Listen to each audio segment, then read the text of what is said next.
So I want to welcome everybody to an evening conversation about conservation easements. We have Chad Klinkenborg from Gallatin Valley Land Trust with us. I'm Tom Fitteman, chairman of the Bridger Canyon Property Owners Association, and a number of our board members are on as well this evening.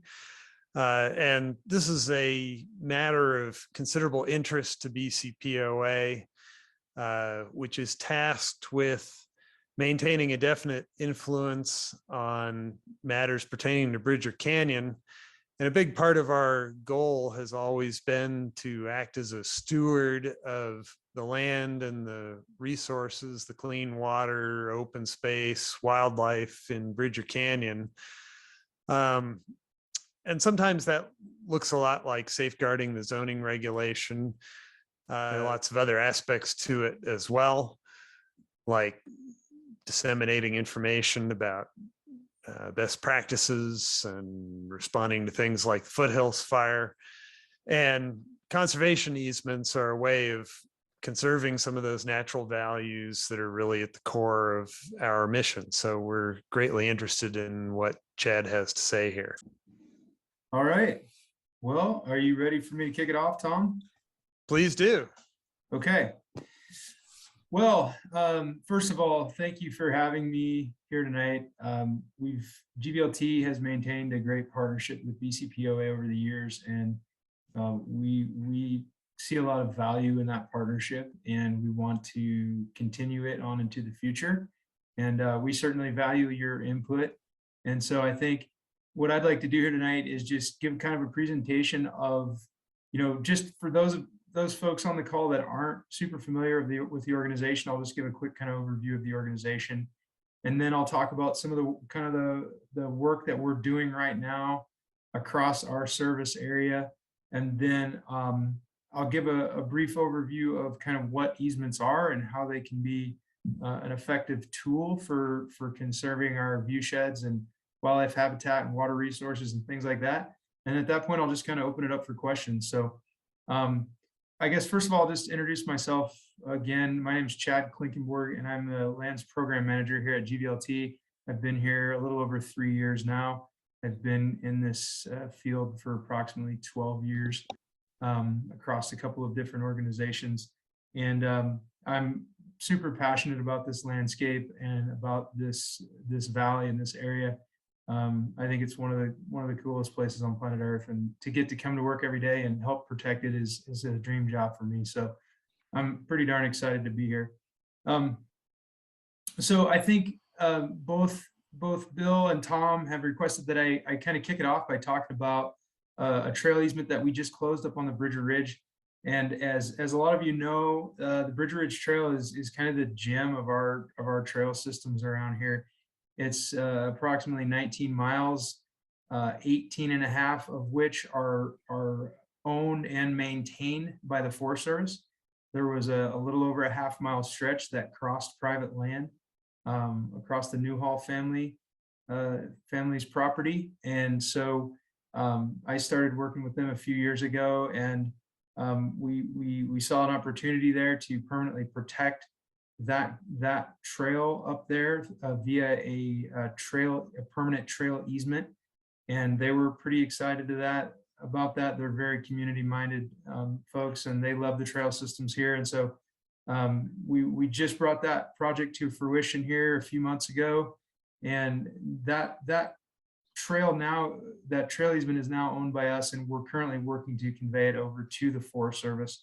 So it will be at that point in public ownership and maintained along with the rest of that 18 and a half mile section of trail. So that was, while it's a small piece of trail, it's a pretty darn important one, because for those of you that have been up there, that trail runs right along the spine of the ridge right there. And if you drop off on either side, it's extremely steep. And actually on the west side of that trail is nothing but cliffs. So rerouting that trail would be extremely difficult and expensive. And so we felt that was a pretty important project to get done. So that's a cool one. And I want to thank BCPOA for your involvement in helping us bring some awareness to that project and ultimately get some funding for it. And we were able to bring it to the finish line as a result of that. So that's one of the cool things about our partnership. And so thank you for everyone that was involved in that. I think now what I want to do, just for those of you that aren't aware, I'll just give a really quick overview of the Gallatin Valley Land Trust. We've been around here since 1990. And as many of you know, we have two main focuses here, trails and conservation. And so our staff is kind of split accordingly. We do have staff that's focused on, on the operations, on the fundraising, and then staff that's focused on our trails and our conservation. So currently, I'm going to talk about our conservation side of our work tonight, although I just talked about a trail. But we have currently 6 staff members on our lands team. 3 of us are really on the front end of the projects, really project focused. 2 are on our stewardship side, those are the folks that monitor our easements and have the sustaining partnerships with our landowners after projects close. And then we do have 1 attorney on staff that does a lot of our legal work. To date, we have closed 115 conservation easements that have conserved over 50,000 acres across our service area. And when I say our service area, it's our service area kind of encompasses Gallatin, Madison, and Park counties. So it's a pretty big area. Right now, currently pending active projects, we have just over 10,000 acres in current active projects. And those are projects that we have a letter of intent in place with landowners. Certainly we have a lot of, way more than that in prospective projects, but those are active projects that we're currently working towards close. So I think it's worth noting that as an organization, we've evolved a lot over the last several decades. I think as a fledgling organization, we're very opportunistic in the way that we kind of looked at our landscape and the way that we took projects on. I think over the last 5 to 10 years, we've kind of evolved and tried to be more strategic about the work that we're doing. Everyone on this call understands what's happening here and the extreme development pressure this landscape is under. And so we're really trying to focus on the areas where we can have the largest impact. That doesn't mean that we don't do projects kind of outside of our kind of core focus areas, which I'm going to illustrate to you here in a sec. But I would say primarily we have 9 core focus areas within those 3 counties that I mentioned. And that's where we're really focused on our work. And within those focus areas, we're looking at larger parcels that have landscape scale impacts in our area. So I'm gonna share my screen really quickly, and I'm just gonna, for those of you that are viewing this Zoom call here tonight, I'm gonna show you a map here. Okay, so as you can see on this map here, these are kind of the 9 focus areas that I just mentioned. So I'm going to just go from west to east here. The west over here, you're looking at the lower Madison, and then the headwaters near Three Forks. Those are two of our focus areas. Then we've got the Amsterdam Churchill focus area, which is primarily farmland, prime agricultural soils.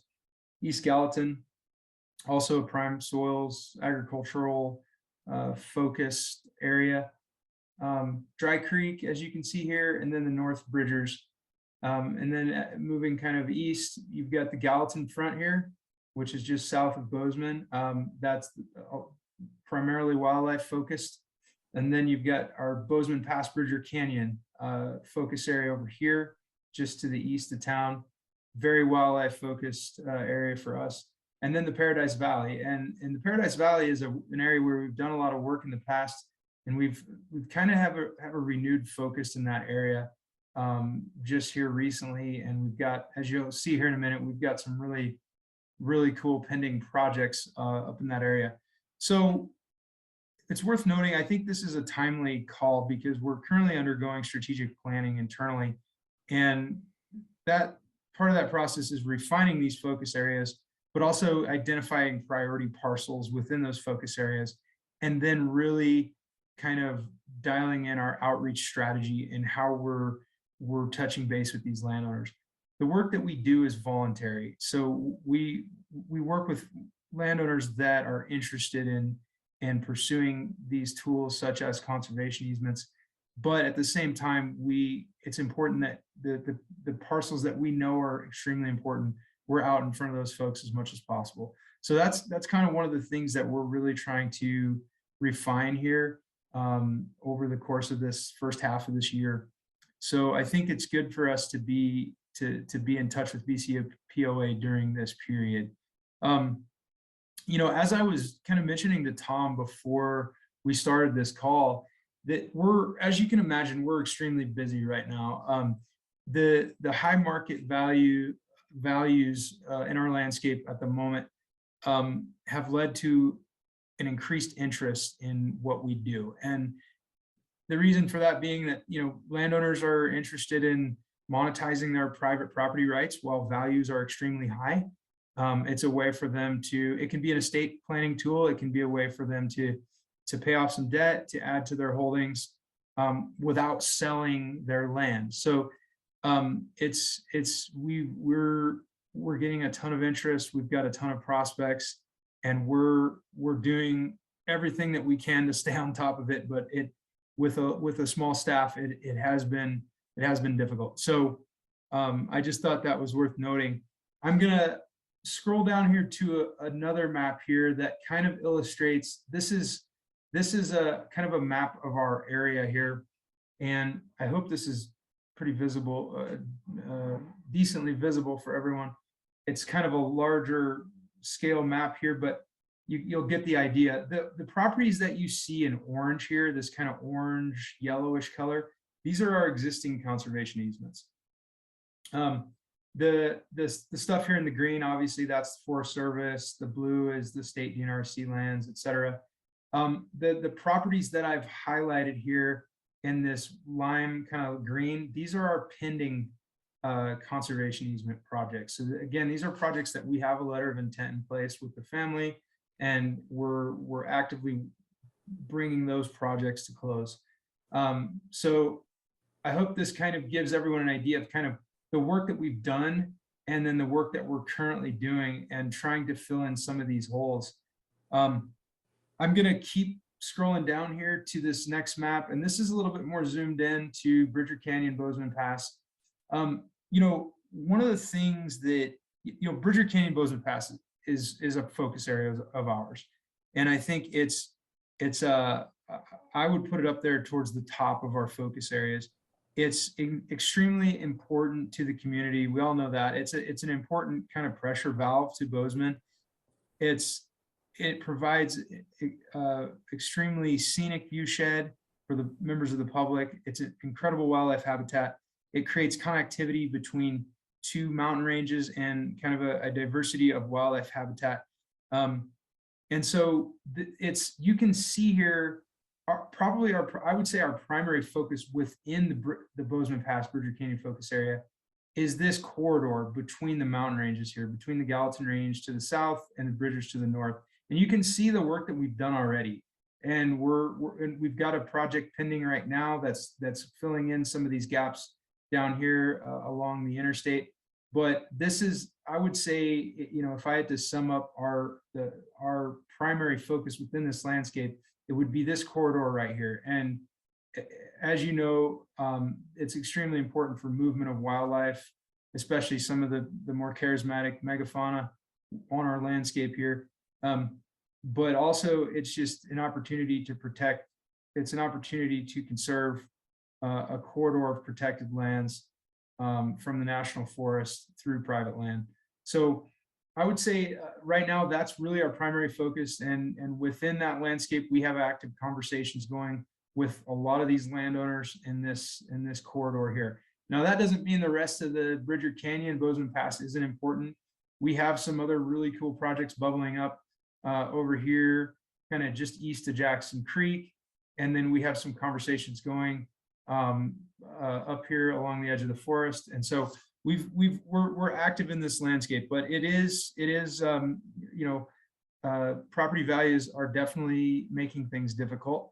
And unlike our agricultural easements, we don't have a dedicated funding source for wildlife projects right now. So that's requiring us to be pretty creative. And obviously donated conservation easements are always a great option, but when we do encounter landowners that are looking for some cash associated with an easement, we have to get extremely creative and really just chase down a dollar wherever we can find it, which makes those types of projects tedious and time consuming. So we do have a lot of projects going in this landscape. And I wish I could share more tonight, but we're kind of, I'm limiting this to the projects that we have letters of intent in place and just trying to protect the confidentiality of our landowners. So I think that's kind of an overview of I think of the work that we're doing across our service area and then within Bridger Canyon, Bozeman Pass. So I think at this point, I wanted to just give before I open it up for questions here, I wanted to just give a really quick overview of conservation easements. And I don't know, I guess I'll just start with the basics because I don't know the level of knowledge of all the folks on this call. And so, at the basis, a conservation easement is a voluntary legal agreement between GVLT and a willing landowner that prevents fragmentation and development of a particular property. Every conservation easement we do is tailor-made to a specific property. So the restrictions and allowances that are built into a conservation easement vary greatly across the work that we do. But generally speaking, easements prevent splitting up of properties, and they can confine building to specifically defined areas. And those areas are generally outside of scenic view sheds and ecologically sensitive areas. Now, of course, there's financial benefits associated with easements, and they can be in the form of a tax deduction. They can be in the form of cash. Again, it really depends on the project and the area. It depends on the funding sources that we have available. So every project is very different in that sense. I think one of the things that I think is important, and we can, hopefully, I'm assuming somebody will bring this up in the questions, but one of the things I think about a lot is, groups like BCPOA, and we're pretty active with a lot of groups across this landscape. Another one of these groups that we're pretty active with as well as the Upper Yellowstone Watershed group down in the Paradise Valley.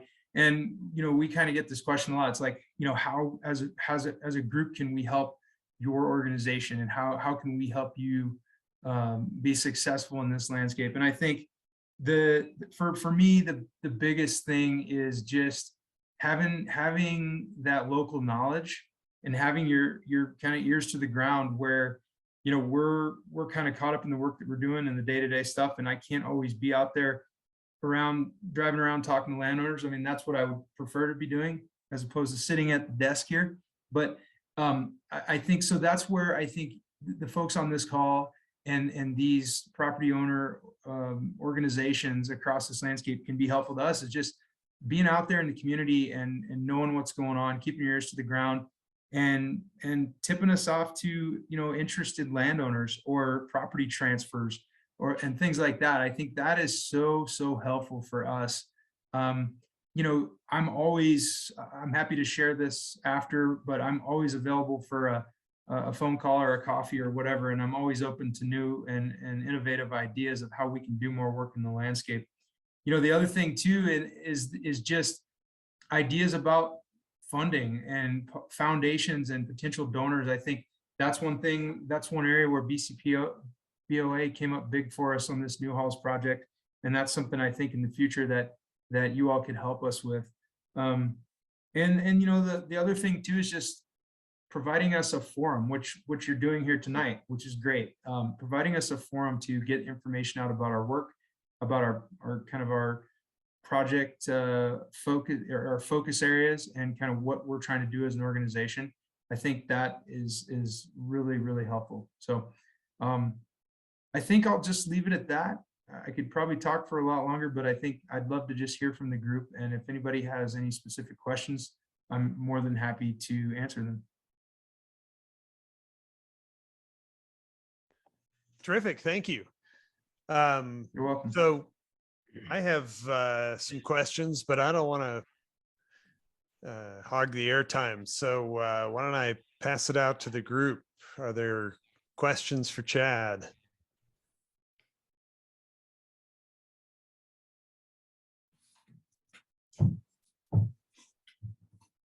Well, Tom, let me ask something I think I know the answer to. Looking at your map, one of the things you're really working hard on are some of the big ranches on the west side of the range. Is that correct? That where there's almost no development and there's lots of acreage, but it's certainly an area that might start getting some development in the near future. Am I right about that? That's because of the availability of some really large ranches out there that you're working hard? Yeah, I think right now, I think probably some of the properties that you're referring to, Bill, are some of our existing conservation easements over there. And I think, yeah, I mean, we've done some big projects over there. You're right. There's not as much development. There's some larger acreage. We actually haven't done too many projects on the west side of the range in the last few years. But yeah, I would say in general, I mean, that's a strategy for us to be most efficient with our time and our money, is to pursue larger acreage properties. It's, for us, we always kind of joke that, a 20-acre easement takes us just as long as a 2,000-acre easement. And that's kind of not always true, but there is some truth to that. So I think in general, I would say, yes, you're correct. I think we're not just looking at the acres. Certainly we're looking at properties that have strong conservation values that fit within kind of our priority areas, but acreage is certainly a consideration. Well, let me sort of ask in my own mind a related question. I've been driving Kelly Canyon Road a lot lately. Well, Green Mountain is a huge structure, which really connects the Bridgers and the Bangtails and the lands south of Interstate 90. It looks like you've got some ideas of what you could do more with the Green Mountain complex. Yeah, that's an area of extreme interest for us, for sure. And we've got some active conversations going on up there right now. And I think you'll see more from us on that, in that landscape, in the near future. But absolutely, I mean, I think that, the area between the interstate and Bridger Canyon Road is critically important. And there's some developers that have their eyes on that landscape for sure. And so we're trying to do everything we can to stay ahead of that. But ultimately, some of those properties are going to get developed. I mean, that's just kind of the reality of this market. But we're trying to get in front of every landowner we can in that area. And there is a certain amount of conservation already in that area that you don't see on the map, because there are a couple of things like well, actually, it might be on the map. There's the open space tract for the Bridger Creek planned unit development up on top of Green Mountain. Right. And there are a few other tracts like that that are effectively conserved by some other mechanism, which could create more connectivity, which in a sense gives you some leverage as well. So was the kind of the Frog Rock Chestnut Mountain complex a trails project? That's GVLT, right? So which project? So we do have a couple of easements. Yes, just east of the Frog Rock there. I think. Are you talking about the one? Are you talking about and that was actually a conservation easement and a trails project. One of the ones that we have up there, but the project that we have actively pending right now that will close this calendar year is just right across from that trail system you're talking about. Yep. Right. Yep. Yeah, I was thinking particularly about the trail system. Yeah. That's on the east side of the Frog Rock, Chestnut Mountain stuff. Yeah, if you want, I can share this really quick again and I'll just show you. Oh, sure. Yeah, so you're talking about this property here. So the Frog Rock Actually, is, so I was thinking about, I guess that Baker Hudson Creek. yeah, Yeah. yep. Yeah, this is the Chestnut Mountain Trail right here. It was a project of ours. And you can actually, I thought I had my trailhead thing. Here it is right here. So there you can see that trailhead there. And Yep. then, yeah, these are our easements here. And so this is the project we're working on currently up there. You guys worked with MDT at all about thinking about a wildlife overpass to go ahead and connect that corridor? And I don't You know. know, that's a great question. And the answer to that question is yes. We have had some preliminary conversations and we're working with some of the NGOs that are particularly keen on creating connectivity across the highway there. You know, interestingly enough, what we're hearing from our local biologists is that there's already quite a bit of crossing going on there under the Trail Creek underpass there. So it's happening, but that is a really prime location for overpass structure. And I think MDT is starting to get their head around, not necessarily this spot, but they're really starting to get their head around what that's going to look like in the future with these overpass structures. There's some new funding coming into Montana for that sort of thing. And so we're hopeful that if we can get this easement closed, we, along with some of our partner NGOs, can make a compelling case to do just that. Does that extend to Bridger Canyon Road? I almost ran into a bear crossing that road down there just past at the M. Yeah.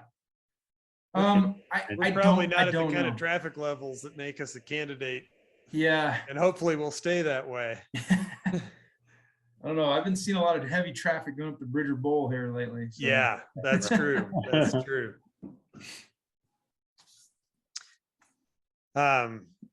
You mentioned, oh, go ahead. Can I go? Yeah, please. All right, Chad, this is Drew Cecil. Thanks for taking your time tonight. Appreciate it. Hey, you mentioned a little while ago that you guys had dedicated sources for some of your ag sourced easements. Can you talk a little bit more about funding, whether it be for your wildlife easements, your trail easements, or just kind of generally how you guys think about funding? And does that affect your sort of strategic choice for what easements you're going after, what you think your ability to get them funded may be? Yeah, I mean, that's a great question. And I think that has really changed for us over the last few years. But I think the answer to your question is yes. I think it is a factor in what kind of projects that we're kind of pursuing. On the agricultural side, we work through a program called the Agricultural Lands Easement Program with the NRCS, and that is a federal funding program. And we've had a lot of great success with that. We've done a ton of work in the Amsterdam-Churchill area on prime agricultural properties, prime soil properties, and we're kind of continuing to build off that success with the work that we're doing now. And so that is a great source of funding for our ag projects. The county, the Gallatin County Open Space Program is another great funding program for us, and it is ag focused. The board, the current Open Lands Board, wants to see those dollars go towards ag properties. They have gone outside of that a little bit recently, and actually this project that we're working on Bozeman Pass right now is going to receive some funding from the Gallatin County Open Space Program, which is exciting. But I would say otherwise, that's a very ag focused funding program as well. So we have those two dedicated ag funding programs that allow us to do a good bit of work on the ag side of things. Wildlife is different, and you would think that there'd be tons of money out there for wildlife projects, and there is and there isn't. You know, there's some huge funding programs out there that I'm sure a lot of you are aware of. You know, the NIFWIFs, the LWCFs, the programs like that, the national level programs. Unfortunately, a lot of the projects we have going on right now don't meet the criteria for those types of programs because they're just not big enough. Those programs look for giant acreages that are, you know, really landscape scale significant projects. And so we haven't really been able to get to dive into those programs yet. And we've been trying. And I think eventually we will get there. But so in terms of local funding sources, there's just not a lot out there for wildlife. So what ends up happening is when we have a project, a wildlife focused project that we need funding for, we just literally do what we can to scrape together the money. And we have some great partners, some great NGO partners that we're working with. You know, Heart of the Rockies, Yellowstone to Yukon, the Greater Yellowstone Coalition, you know, our Rocky Mountain Elk Foundation, Mule Deer Foundation, you know, to name a few. And then we've got some good relationships with some big philanthropic organizations. One that's been huge for us lately here is Arthur Blank. He's been a big supporter of ours in the work that we're doing in the Paradise Valley, which has really been huge for us. So, but that makes things difficult because, you know, whereas with these ag projects, there's a cut and dry funding program. With wildlife, there's not. Every project is kind of different. And so when I first said that, you know, in the last 2 years, the fundraising side of things has shifted. I think in the last 2 years, we've brought on some fundraisers, and our new executive director, Chet, is outstanding. We brought in a new development director as well, Justin Barth. And those two guys are powerhouses, and they've really allowed us to kind of broaden the scope of what we thought was even possible. Because now when I have some harebrained idea about this awesome elk project, those guys are like, tell me how much we need and we'll get it done. And that wasn't the case 2 or 3 years ago. So I think we're trending in the right way when it comes to these wildlife focused projects. But as of right now, I think there's just a lot more money out there for ag projects. And as a result of that, I would say, you know, 60 to 70% of our work right now is really ag focused. Interesting. Is just following up on that, is there any way to kind of get multiple properties to band together or do other things like that in order to create a piece that does have critical mass out of some smaller parts? Absolutely. And we're doing that. We're working on doing that in the Paradise Valley right now on a couple projects. And that's a great way to think about it. And we've, you know, we met with the folks at NIFWIF like probably 6 months ago, and that's exactly what they told us. They said, if you know, 1 or 2 projects or a single project might not have enough acreage or enough impact, but if you can piece together 2 or 3 or 4 of them, then you might, you know, we might be able to get you into the program. So that's something we're certainly aware of. But in a lot of cases, it's easier said than done. Trying to bring multiple landowners along at the same time is difficult. But it's definitely a strategy that we're actively working on.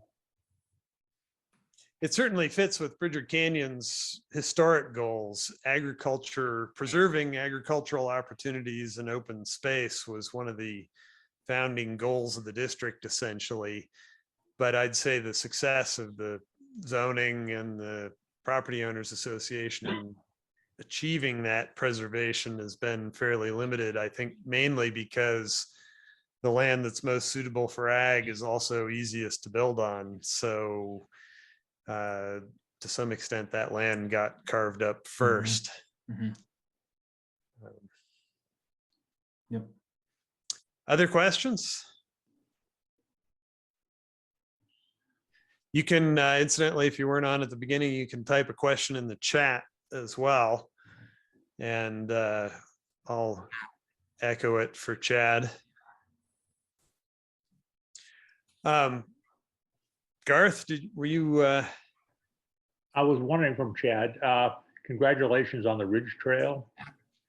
We've been talking with Joe Skinner and this infrastructure subcommittee of the Gallatin Custer Working Group about looking for ways to go ahead and improve trails and trailheads. And we're wondering what the potential might be to go ahead and run an east side Bridger Foothills Trail to extend. There's a trail that runs from Bridger Bowl and goes as far as below Saddle. But we start running into some private property once you get in the range of Baldy. And it'd be great to go ahead and help provide, that'd be a fabulous trail area and very scenic.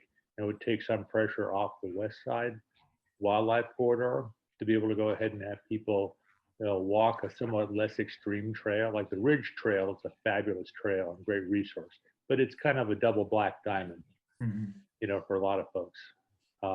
And wondering about the potential to go ahead and, maybe even look for another trail easement further down the mountain from the ridge to go ahead and extend it from, because you can currently walk in Forest Service property pretty much to the top of Beasley Creek Road. But once you get to that point, you're starting to run into private property. And wondering what the potential is to go ahead and get some easements to either continue all the way around at the base of the mountains around the M, or find a place to jump up the ridge that's not quite so high. I think it'd be a fabulous resource. The scenery would be world class, but you've got some private property there. What do you think about that? Yeah, I mean, it's a great question. I think it's something that we think about all the time, and we've had some conversations with some of those landowners up there. It's tough. I mean, I think, like I kind of started off with is we work with willing landowners, and so we have to be pretty careful about how we walk into those conversations. We have to do it with a lot of humility. Right. And so I think I guess the short answer to your question is yes, we have had conversations, and we do understand how incredible that trail connection would be up there. But at this point in time, right now here today, I don't see a feasible option to do that. Now, the way land has been changing hands around here, and even up there, there's been some land changing hands right in that area you're talking about. It's possible in the future. I think right now, based on the conversations I've had up there, I don't know that it's feasible at this time. But if you know something I don't, I'd love to hear it. And if you want to sit down and have coffee and brainstorm more ideas, I'm open to any suggestions that you have. Might take you up on that. Okay, sure. more questions? I'd like to come in and talk to you again about Spring Creek and look at your maps together. We talked about it before, and along the lines that Tom was talking about, try to put together some neighbors who I think are kind of interested in the same thing that might make that a more feasible area for you to think about.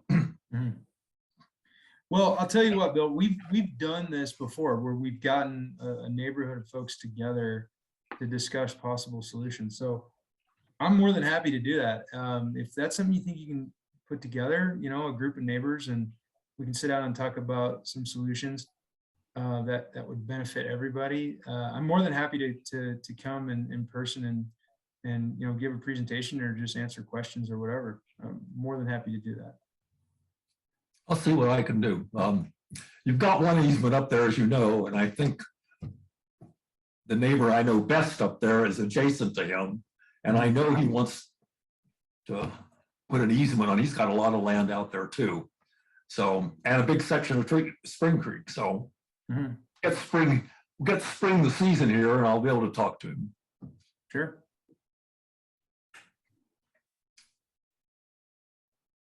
I'm curious if you could say a little bit more about kind of the landowner perspective on how this works. I'm sort of curious, let's say I have a few hundred acres that's in a place that would be interesting for an easement. And I'm interested in both kind of the, preserving the land, but also in the economic benefits that I might get from doing that. And I think you mentioned the ability to kind of lock in some of the market value. So I'm just curious what sort of the exchange looks like in terms of tax benefits and maybe cash benefits and other aspects of the deal. Sure. Yeah. So I think, when we start these conversations with landowners, values are a pretty important piece to those initial conversations. So typically what we do is we will, once we kind of know the property and, the parcel configuration and also the desired kind of easement terms, we'll have preliminary conversations with one of several of our appraisers that we work with here locally, which we don't have in-house. They're third parties, but we do have some good relationships. And so we would at that time sit down with them, talk through the terms, talk about the property, talk through the terms of the easement. And then they would do a preliminary analysis of the market value of the property. And then also the devaluation of the property associated with an encumbrance, such as a conservation easement. And so that devaluation of the property becomes the conservation easement value. So that easement value can be available in cash if there's funding sources available, or it can be available as a tax deduction. So the way that kind of works is, some landowners don't need cash, some landowners don't need a tax deduction, or some might need both. And so sometimes we find solutions that we can incorporate both. The funding comes down to obviously where we can get the money. And the tax piece of it is, the way that works is generally if the IRS looks at it as a non-cash charitable contribution. So if by donating a conservation easement or a portion of a conservation easement, that becomes a tax deduction that a landowner can then use over the course of 15 years. And if you're a qualified farmer or rancher, you can deduct up to 100% of your annual gross income. If you're not, you can deduct up to 50% of your annual gross income until that balance is drawn down, or 15 years, whichever comes first. So that's kind of how that works. And it really hinges on the appraisal and then what funding sources are available. I would say, one thing I would add to that is that a lot of the funding sources that we work with have a cap on how much we can apply for in cash. So the NRCS program that I mentioned earlier, they have a 50% cap. So if a conservation easement value is $1 million, we can only apply for 500,000 through that program. The county program here locally has a 20% cap. So if an easement is worth $1 million, we can only apply for 200,000 through the county. So in that scenario, which is actually a fairly common scenario, I would say for a lot of our ag properties, we can take that $1 million and apply for 700,000 of it in cash. The remaining 300 would be available as a tax deduction. Now there is, of course, expenses associated with the appraisal. The appraisals are getting more expensive by the day. It seems like everything else. So that is a consideration, but I think in general, that's kind of how the funding, the benefits side to easements work. Does that answer your question, Tom? Yeah, that's exactly what I was looking for. Mhm. And then are there any other benefits? For example, I guess in a sense, if you're foregoing development, then your future assessments are going to be lower and you're going to, pay less to the county in taxes and things like that, I guess. So I think there is some benefits in that regard as well. One that I see pretty regularly, I just met with a family yesterday that's trying to do some estate planning, and this is a way to essentially devalue their property. And so theoretically their heirs are not paying as large of a tax bill when they die. So they don't end up having to save the ranch to, Right. inherit Yeah. the ranch Yeah. or sell the ranch to inherit. Sell the ranch to, Yeah. to pay Right. the tax bill. Yep. So I think that is certainly a strategy that we see landowners use. So I think, yeah, that the tax piece to it is definitely a big benefit. The estate planning, the cash. One of the things too that we see as a great value or benefit to landowners is the the partnership that it creates with our organization. We can be a resource for landowners and help them figure out, natural resource issues or concerns that they're having. We have 2 full-time stewardship guys on staff here that are resource professionals that are really savvy, and they're always a source of information. They can always come out and help with whatever, and they can also provide cost share for issues, for certain natural resource issues or concerns or whatever related to fencing or weeds or whatever the case may be.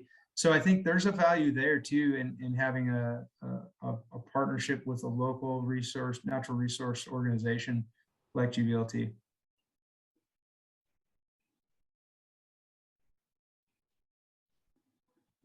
More questions? I got one more question just because I'm curious. Like, as the organization grows and you guys get more easements under your control or whatever you want to call it, is monitoring becoming an issue for you guys? Yeah, that's a good question. It's something that certainly we think about. Right now, no. We've got 115 conservation easements within our portfolio, and every year our 2 guys get out on the ground and hit every single one of them, shake every single landowner's hand, have a conversation, make sure the terms of the easement are being upheld. And I think we really pride ourselves on those personal relationships and interactions with our landowners. Now, as our portfolio grows, I think it's going to force us to get a little bit more creative. That could include adding more capacity. One of the things we're looking at is remote monitoring, which could be via drone or airplane potentially for certain more remote properties. That's something that we're starting to kind of look at now. There's also some really cool aerial imagery technology that's being developed right now. So we're starting to look at that and just ways to be more efficient with our time.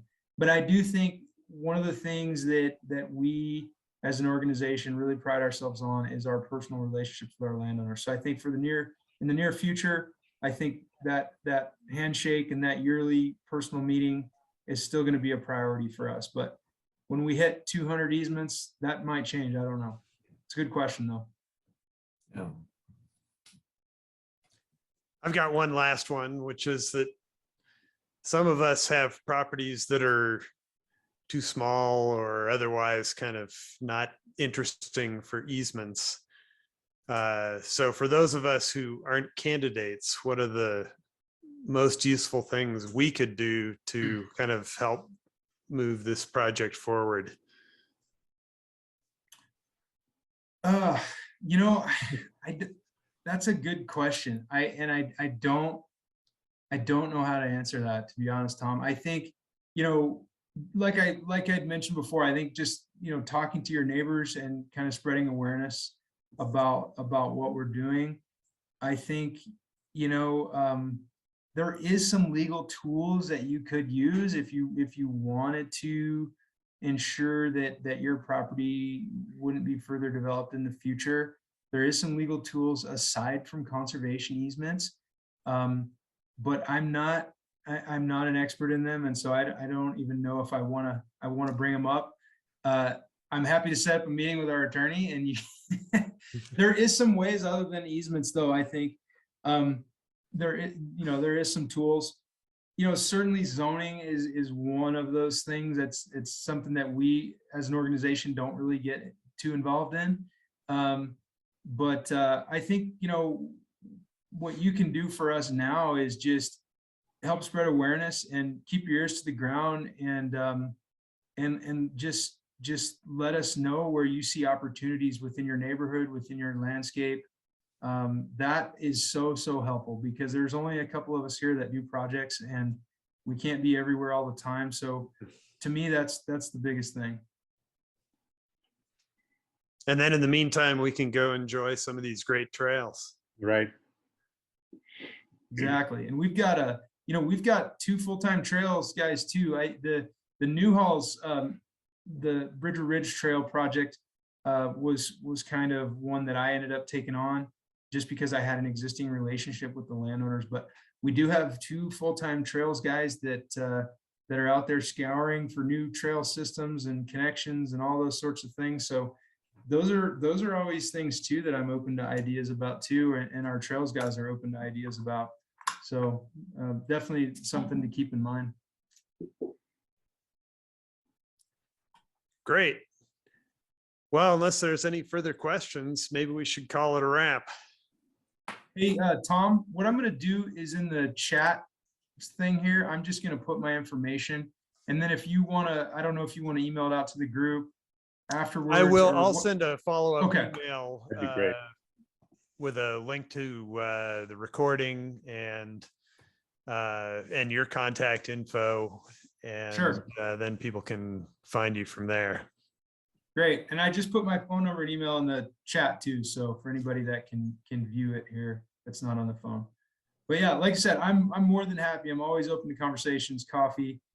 You can easily entice me with some coffee and like a cookie or a brownie or something.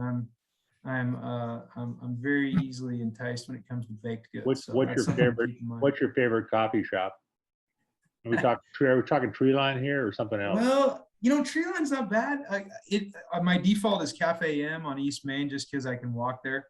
Okay. But Tree Line's good. Wild Crumb is good too. Wild That's Crumb. kind of my guilty pleasure. So Right. Just checking. Want to do All right. Well, we'll take you up on that sometime then. Thanks, All Chad. right. Great presentation. Very, very helpful. Yeah, Thank thanks you. a lot, Chad. you bet. Thanks All very right. much. Thanks, everyone. Thank you. Okay. Thank you. Bye-bye.